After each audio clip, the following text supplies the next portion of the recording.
Welcome, everyone. What we're watching, episode 66. Joey back here along with my co host, TJ. How are you, my friend?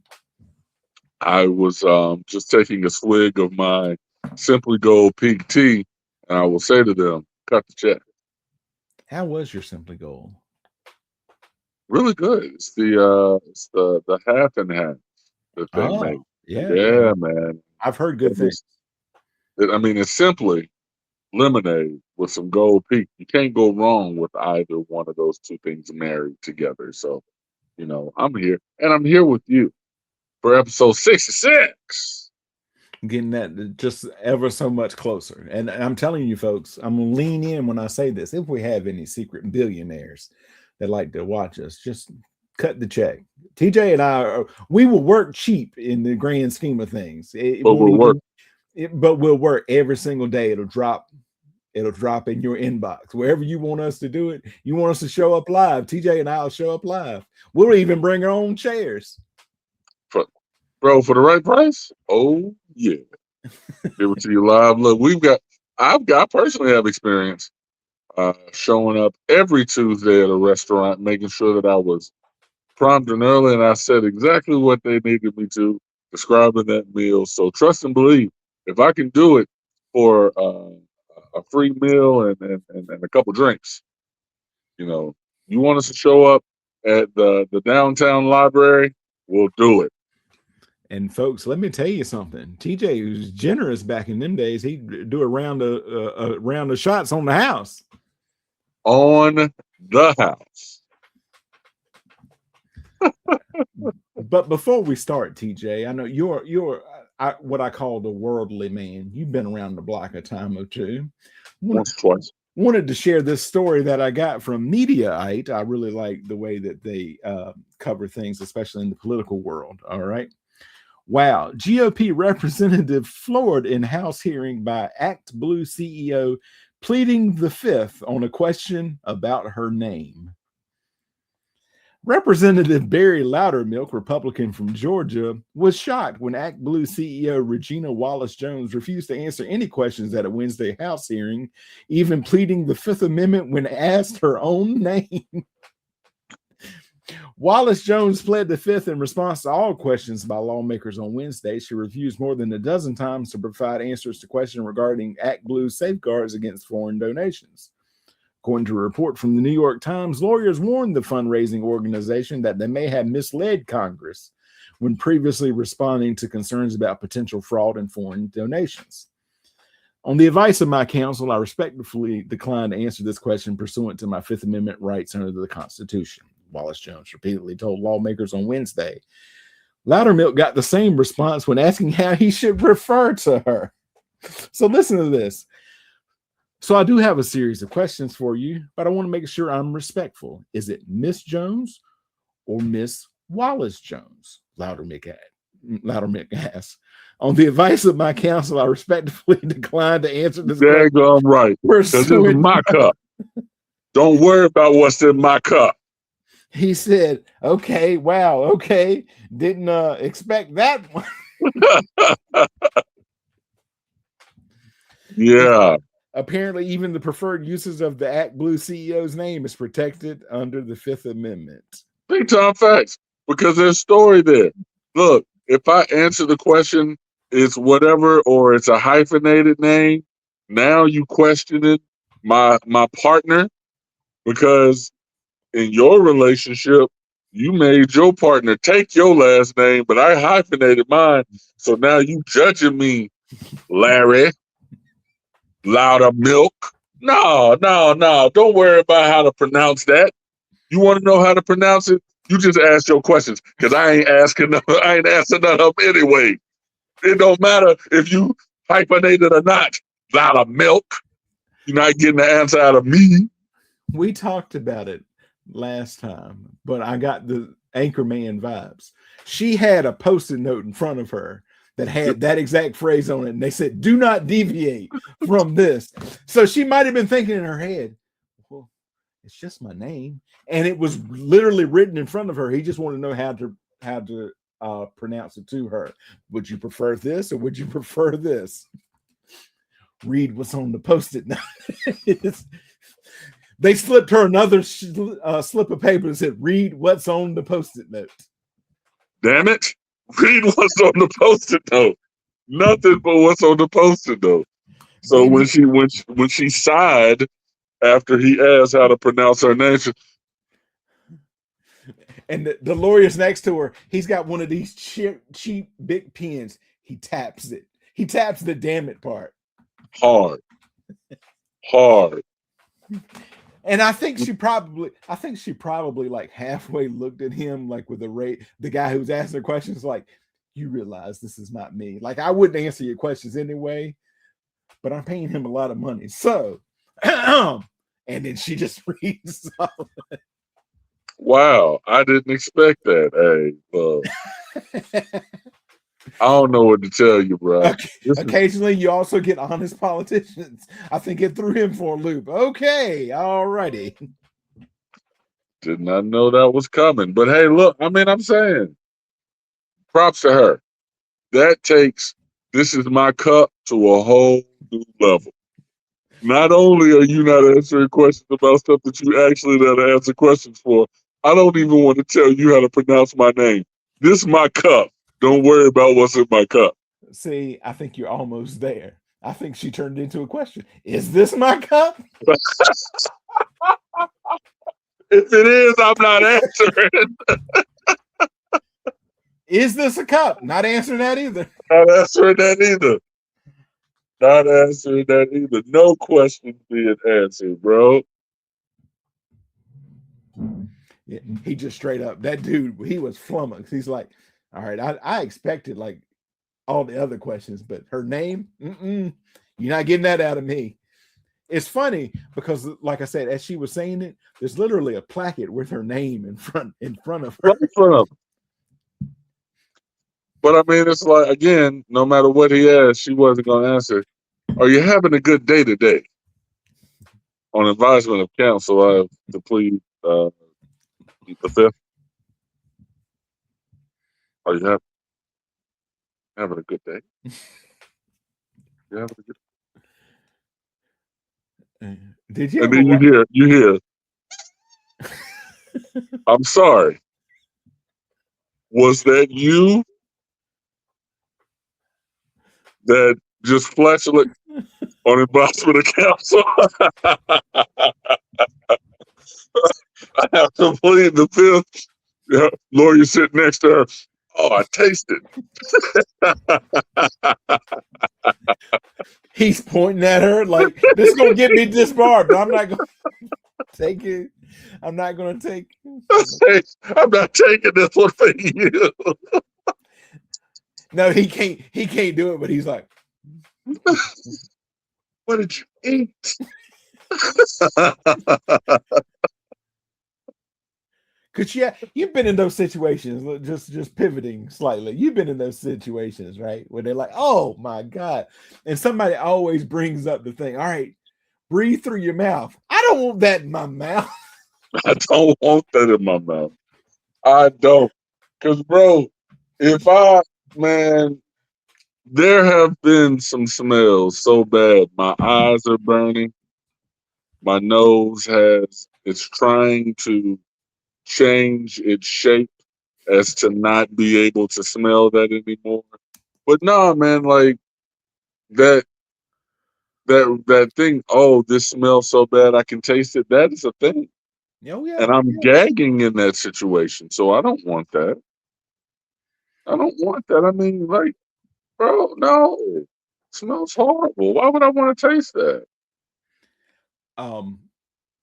I saw this thing on TikTok where this girl was asking people, like, is there a sound that makes you like be sick and all that? With her, it's the sound of styrofoam kind of rubbing against each other. And she had one of those old-fashioned styrofoam coolers to do it. But even talking about it, she was like, wow. That's some trauma right there, man. That's some trauma. But we are back this episode, TJ, in the MCU, and we've reached what a lot of people refer to as the Avengers 2.5, Captain America Civil War. I respect it. is a 2016 American superhero film based on the Marvel Comics character Captain America, produced by Marvel Studios and distributed by Walt Disney Studios Motion Pictures. The sequel to Captain America: The First Avenger and Captain America: The Winter Soldier, and the 13th film in the Marvel Cinematic Universe.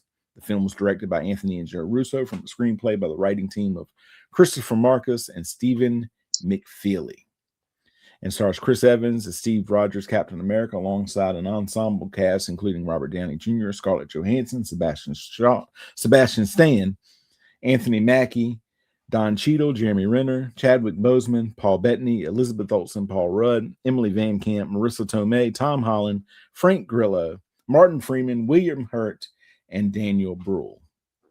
Captain America: Civil War held its world premiere at the Dolby Theater in Hollywood, California on April the 12th, 2016, and was released in the United States on May the 6th as the first film in Phase 3 of the MCU.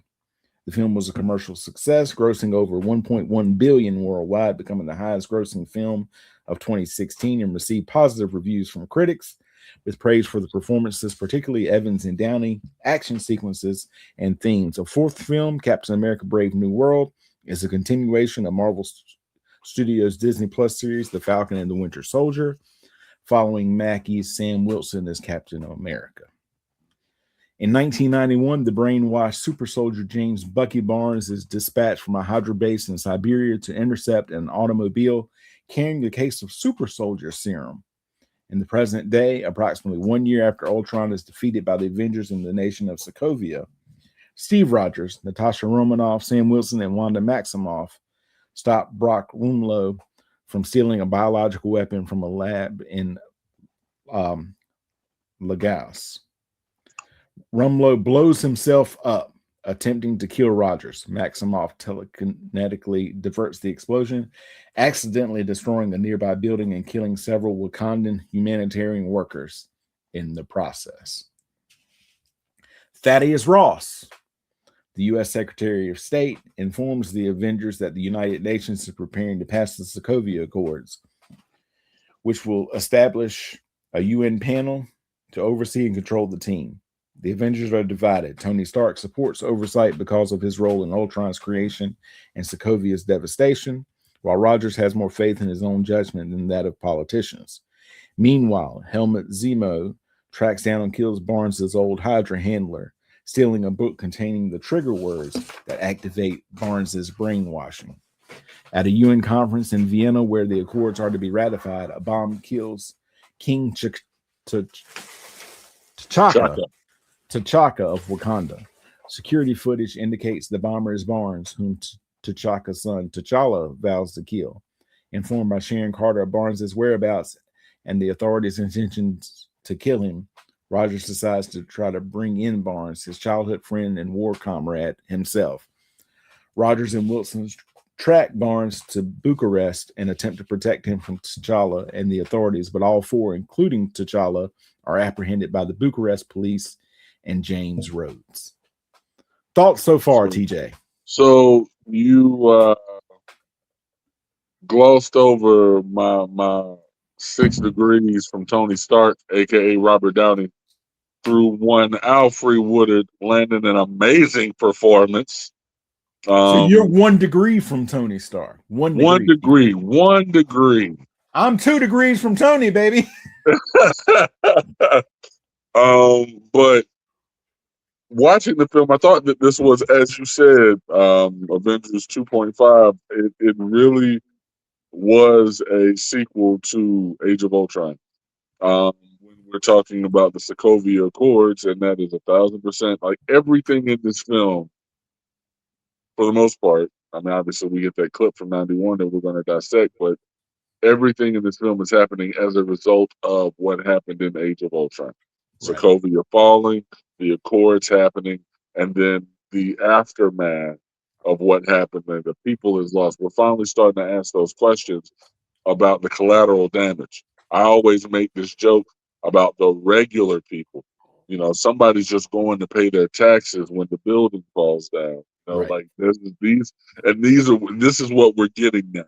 We're getting that collateral damage and getting a real picture for what it is that these superheroes are doing. So I think this is powerful film, powerful scenes. Mm-hmm. Also, in the middle of this, hold on, I want to make sure I don't do it. Yeah, it's not written in the recap that I put on here.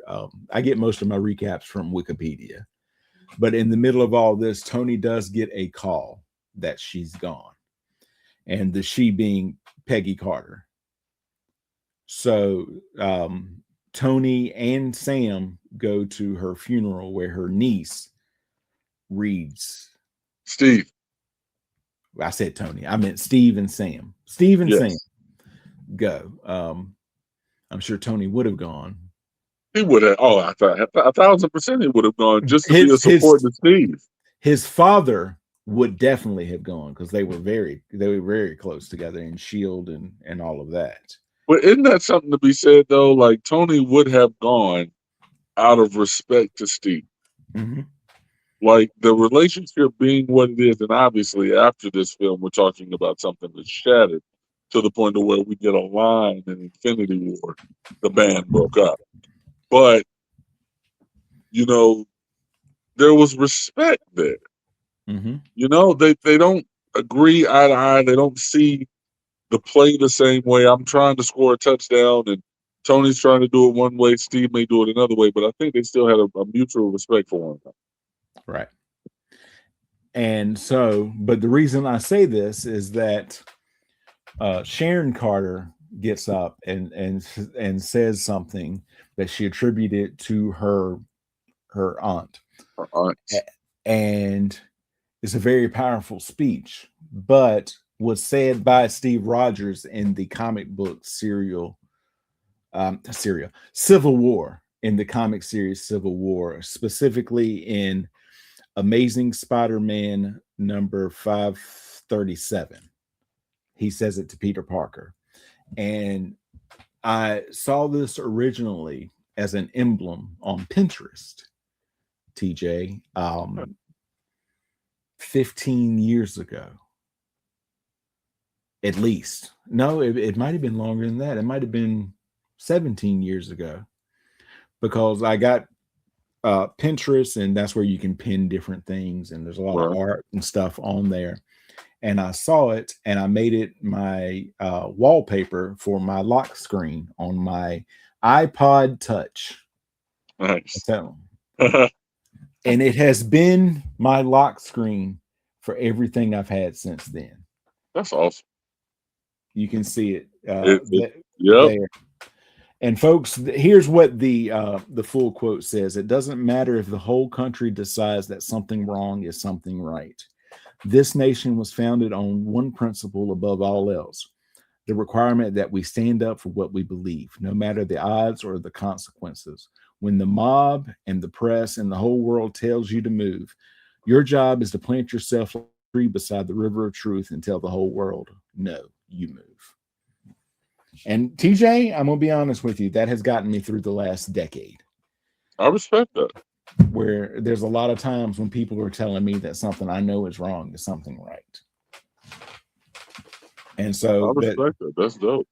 I was thinking, like, I knew what she was going to say immediately when she starts in on it. It's a little different because of the circumstances, because like I said, he's talking to Peter and all of that. And original, the Civil War started was the Superhero Registration Act, where people had to register and have their full government names. Well, it's not anything for Captain America because everybody at the time knows it's Steve Rogers, but nobody knew that Peter Parker was Spider-Man. Nobody knew that Tony Stark is Iron Man other than a few people, you know, so it's half and half. And they were falling along those lines. They couldn't do that for this movie. Do you know why? So I am Iron Man. Yes, that is the exact reason. For the first thing, he says, I am Iron Man. And so half of the people already know their secret identities. So you'd have like, hey, Spider-Man, who are you? And Ant-Man would be like, you don't know me either. Oh man, everybody knows that shit. Everybody knows Ant-Man. But no,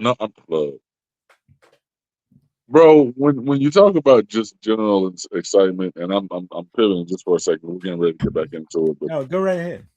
it's right now is that anxious time, right? Because we know a major transition is coming as we're getting away from the multiverse saga, right? So to timestamp this, we're waiting on Brand New Day. Brand New Day is the next film, and it's just now is that time, just like I felt before Shang-Chi, because we didn't get a lot of anything before Shang-Chi came out. So now it's just like there's so much anticipation with Brand New Day and Doomsday. It's just like we're talking Marvel, and I'm antsy over here, man, because it's just like I'm ready for some stuff. And look at it another way. All right, folks. This was 10 years ago. 10 years ago this summer. It was only the 13th film. There'd only been 12 films in the 8 years before that. Because I think, wasn't Iron Man 2008 or was it Yeah, 2007? Okay. 2008. Yeah, That's what I was thinking. So they'd only done 12 films before this. All right. They, in the decades since, but this is also taking into account, of course, Disney Plus TV shows. right. They have more than doubled that. I get it, and that's why the conversation of fatigue comes in. And I'm saying, as long as you're writing great content, it's got like real good scripts, and that's what we're getting for these actors to give us some great performances. What is love? What is grief if not love persevering? That is a line for you, you know. So yeah, I'm ready for Brand New Day and Doomsday. Impersonating a psychiatrist sent to interview Barnes, Zemo recites the words to activate Barnes' brainwashing. He questions Barnes and sends him on a rampage to cover his own escape. Roger stops Barnes and sneaks him away. When Barnes regains his senses, he explains that Zemo is the real Vienna bomber and wanted the location of his Siberian Hydra base, where the other brainwashed Winter soldiers are kept in cryogenic stasis. Unwilling to wait for authorization to apprehend Zemo, Rogers and Wilson go rogue and recruit Maximoff, Clint Barton, and Scott Lang to their cause. With Ross's permission, Stark assembles a team composed of Romanoff, T'Challa, Rhodes, Vision, and Peter Parker to capture the Renegades. Stark's team intercepts Rogers' group at Leipzig Halle Airport, where they fight until Romanoff allows Rogers and Barnes to escape. As Rogers and Barnes are escaping, Rhodes is inadvertently shot down by Vision and becomes partially paralyzed.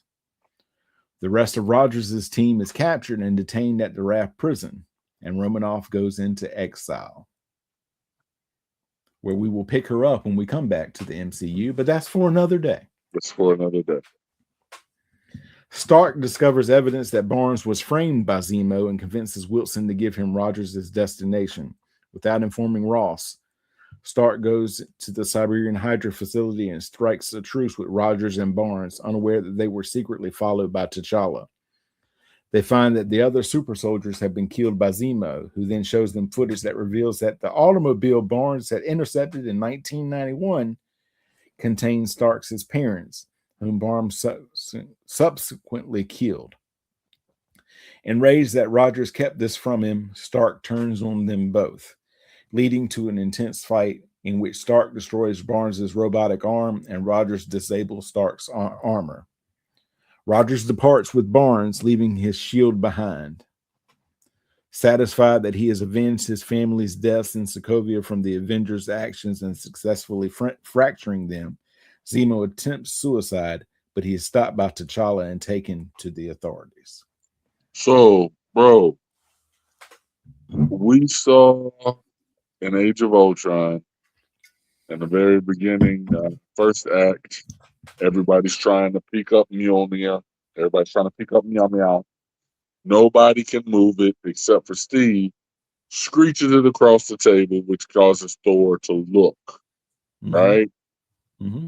My theory was that the reason that he could not fully move it is because he was not fully worthy, because he knew the secret about Bucky killing Tony's parents, and he was keeping it from him. I felt like the reason he couldn't lift it is because of that secret that he knew to be true, because Tony asked him, "Did you know?" And he said, "Yes." I thought he So said, didn't he say he didn't know right away. He knew that he didn't know right away, he but didn't he know right away. did know. He did figure it out, and he never told Tony.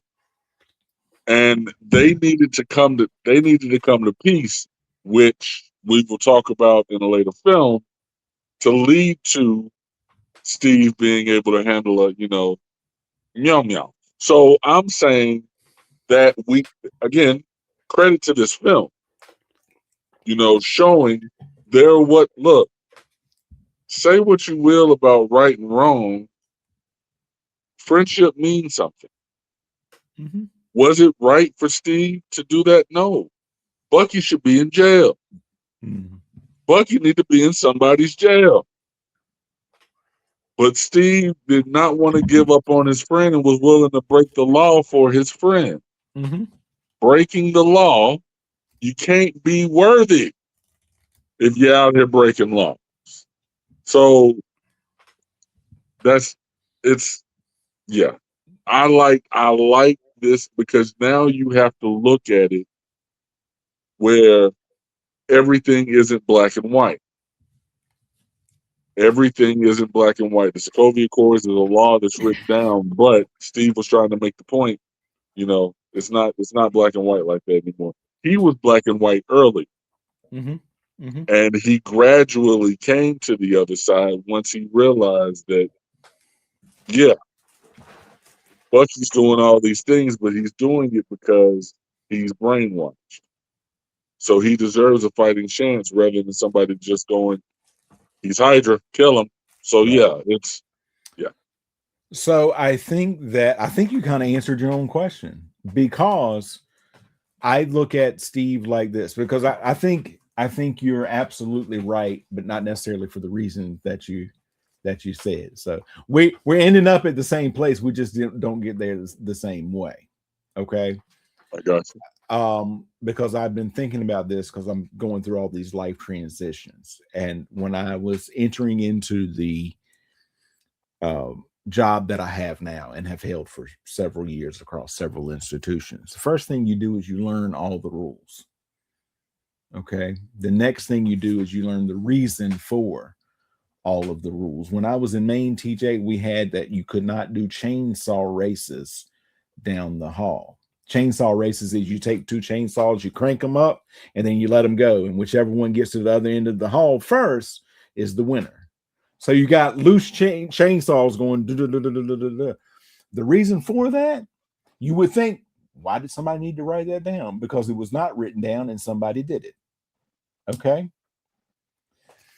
Then after you learn the rules, then you learn the reason behind the rules. Then the third thing is you learn the exceptions to those rules. So I think that, is that it's not that he wasn't, I think you're right. It was like he was mostly worthy, but it wasn't that he broke the rules, because some rules are not meant to be right like that.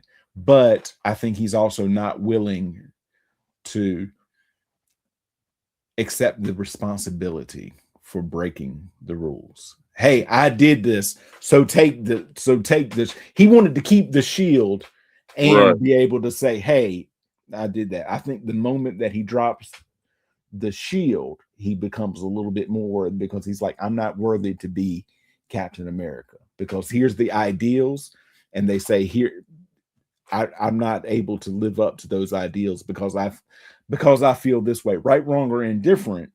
Whether we think Bucky should be in prison, he thinks, yes, he did do all this. He had no choice in the matter. So I can't just throw this guy away, even though he's my friend, probably because he is his friend. But I think also, like, if it was Zemo, do you think he would do the same thing? Like, hey, Zemo didn't know. I'm talking about if Zemo was like Bucky. No, and that's the thing. That's what I'm saying. Like, he's playing favorites because I mean, it's like you got guys in Hydra that, for what I mean, their story is not important as to why they are in Hydra.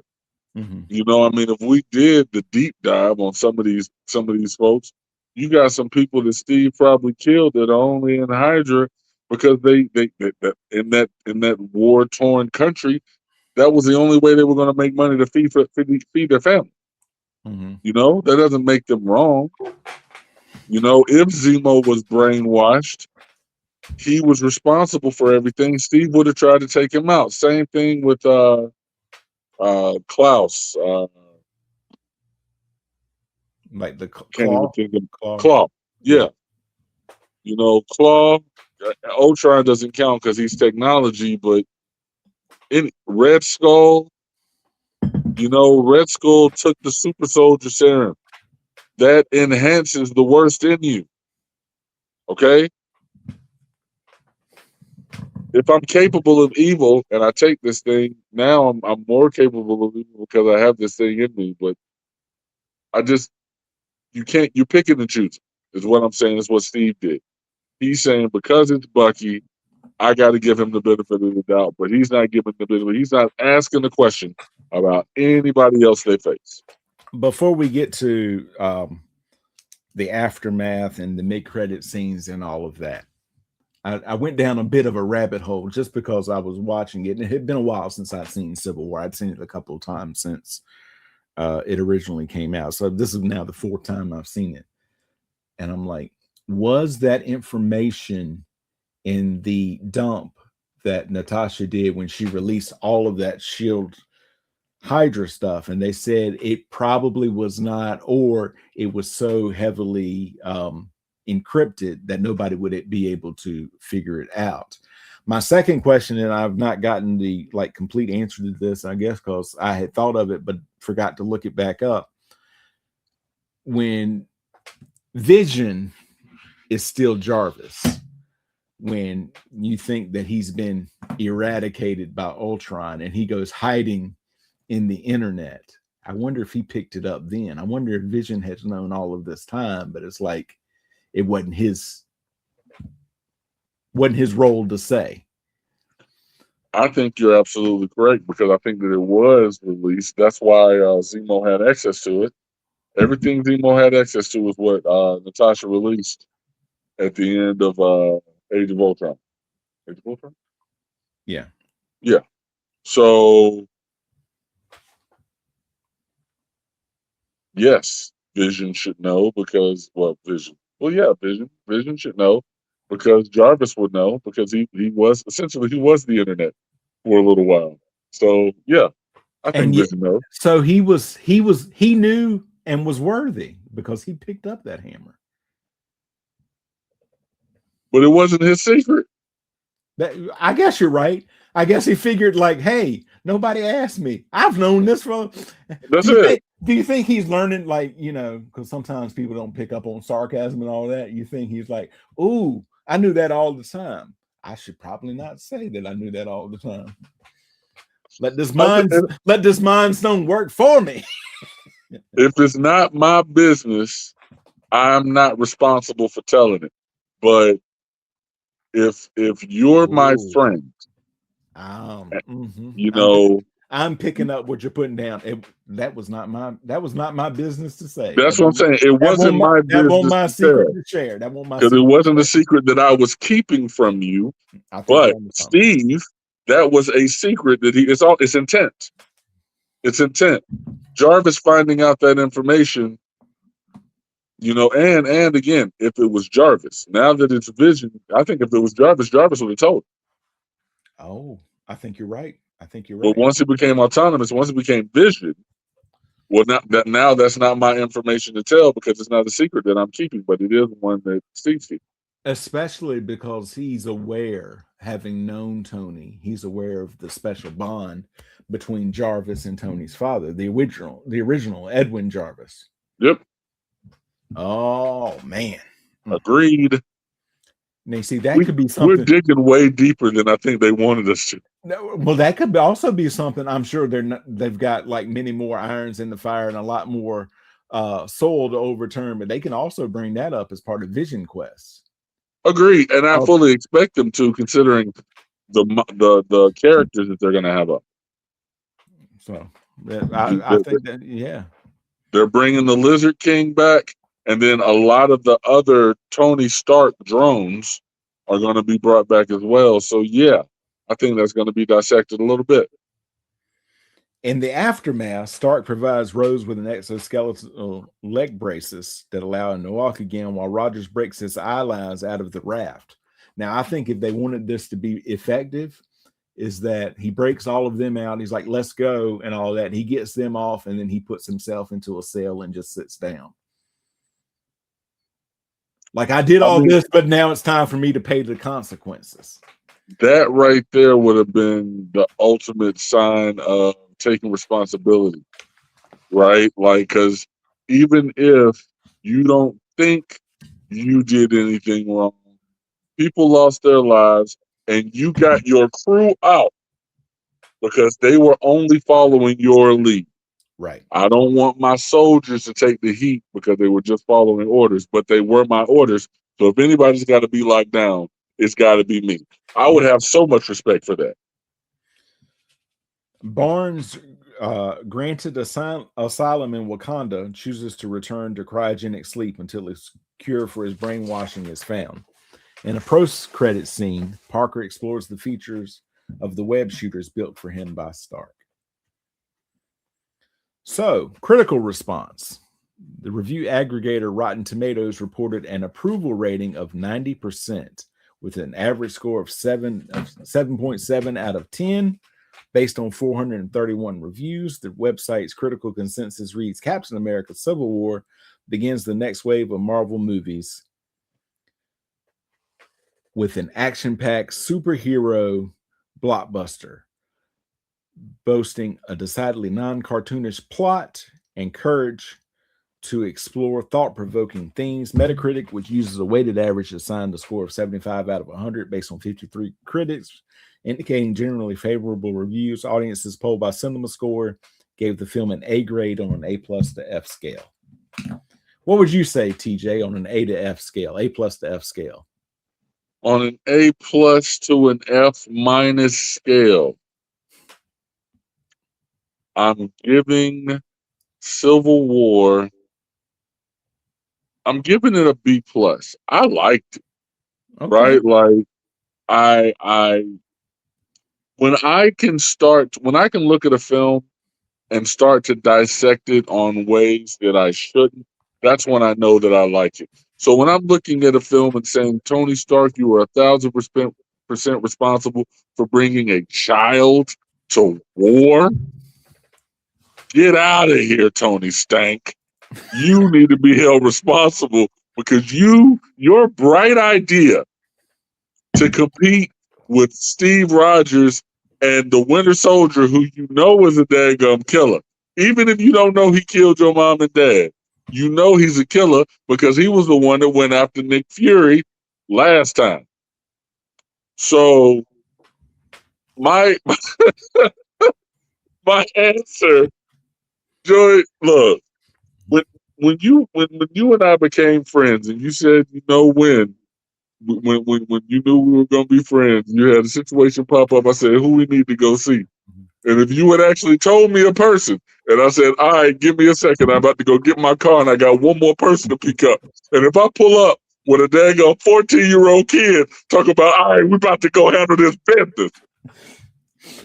What gets me, TJ, is like just like 10 minutes ago, you were all over like Steve Rogers. You done worked yourself up. He knew he was wrong. Let me tell you. I feel like you work yourself up like almost like I need to give you like a nitroglycerin pill to like calm your heart down, right? So you calm down, then you turn to Tony Stark, a 14-year-old, and now you done worked yourself up again. A 14-year-old. I sent it back to the States. You shouldn't have brought him. You shouldn't have brought him.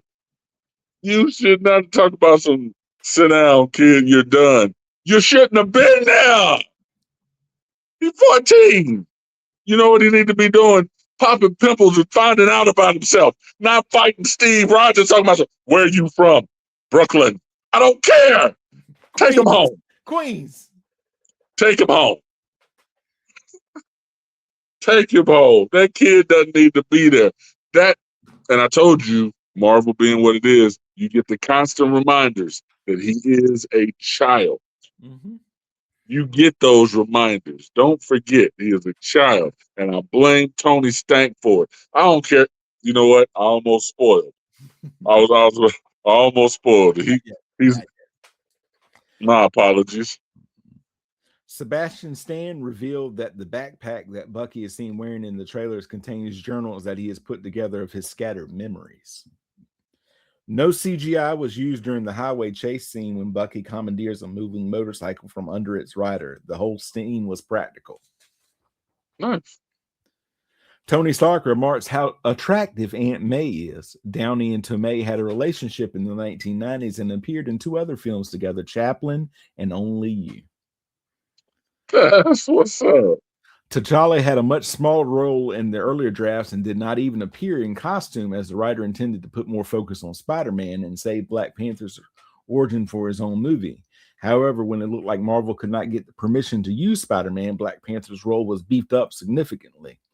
By the time they did get to use Spider-Man, T'Challa had already become so integral to the plot that they decided to leave his role as it was and give Spider-Man a smaller part.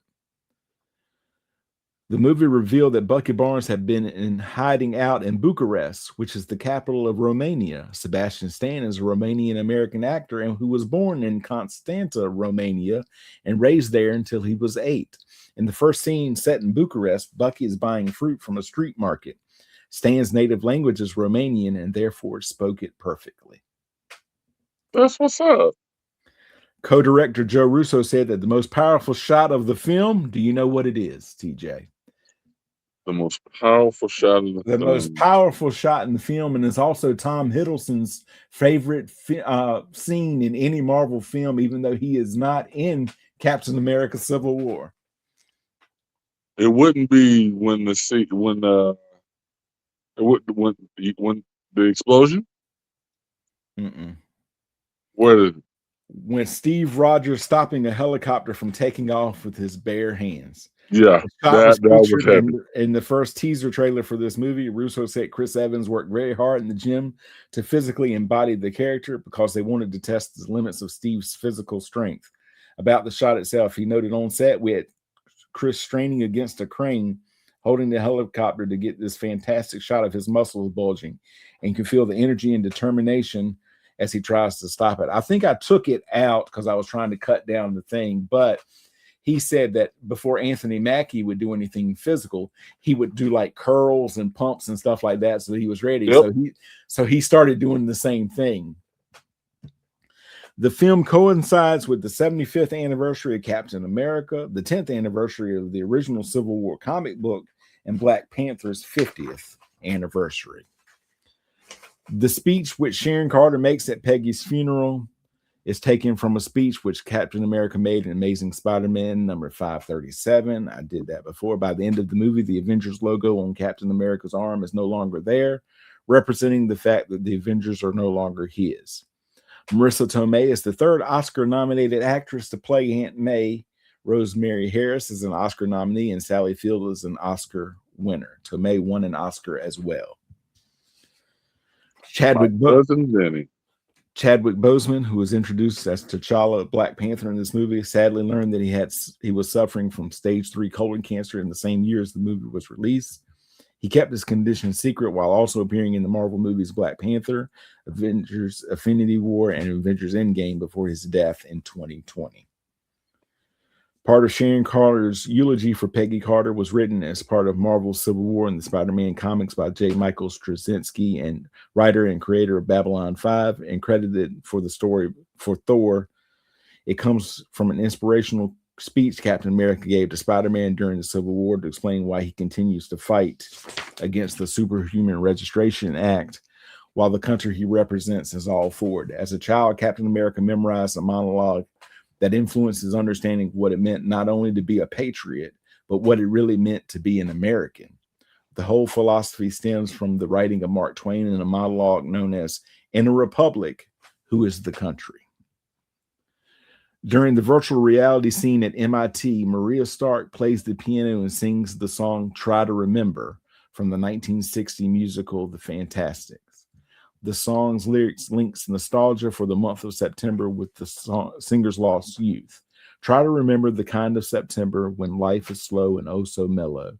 Try to remember the kind of September when grass was green and grain was yellow. Try to remember the kind of September when you were a young and callow fellow.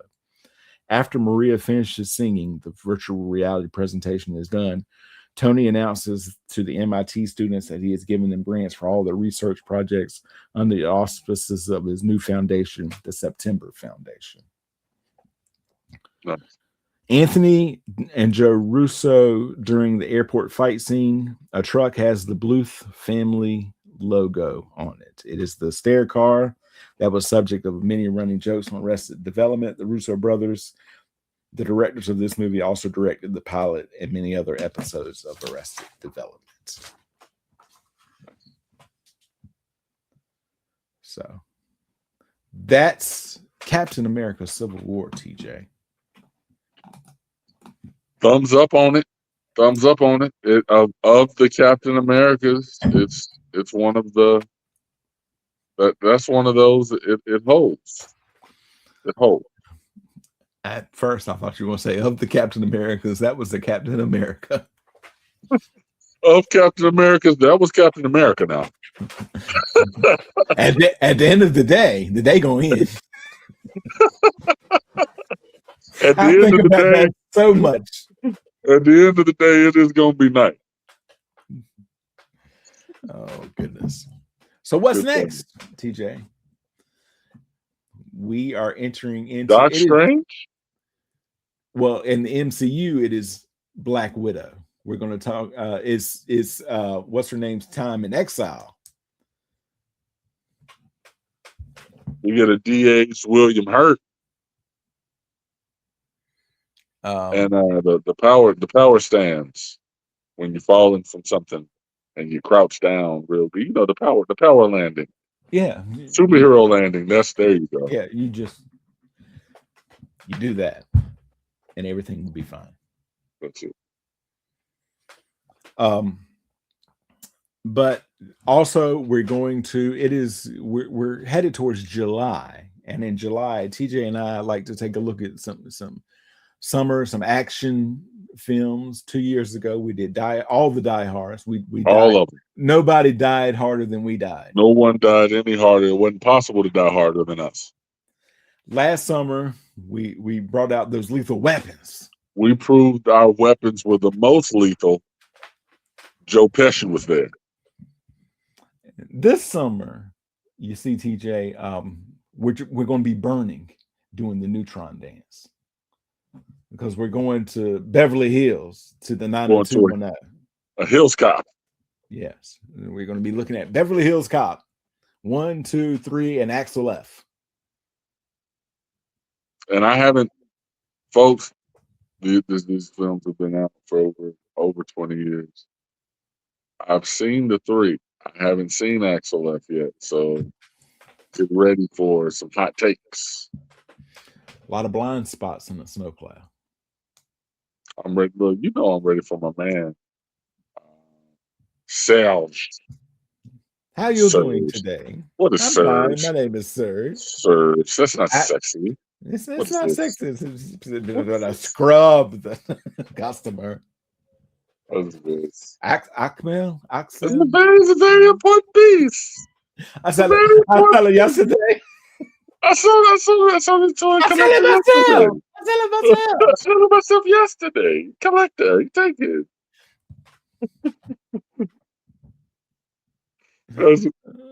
Stills the scene every time he's on camera, man.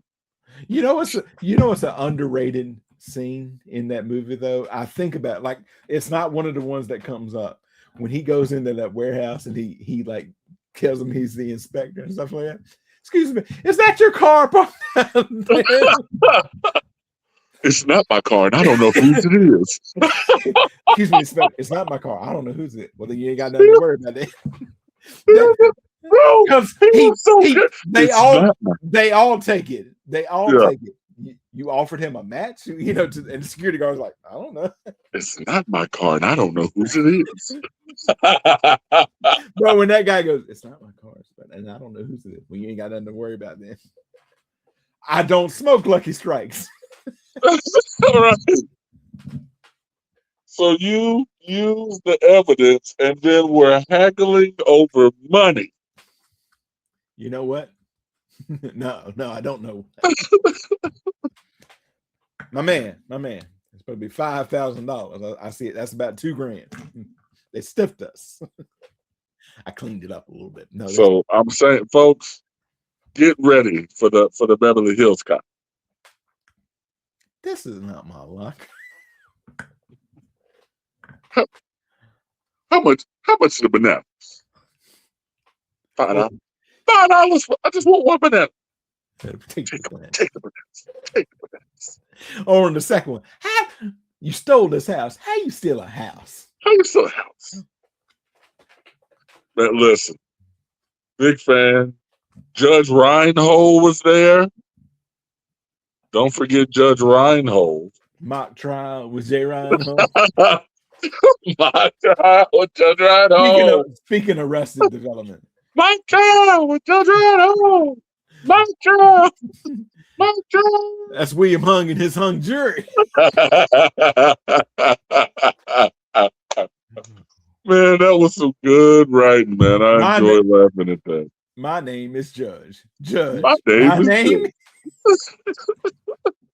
My name is Judge. It ain't easy being wise. You've ruined the act, Job. You've ruined the act.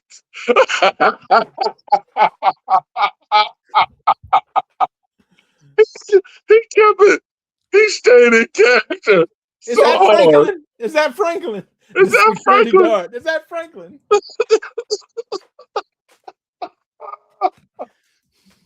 Folks, start a petition to get us to cover our favorite episodes from some of your favorite shows, like Arrested Development, Community, and House.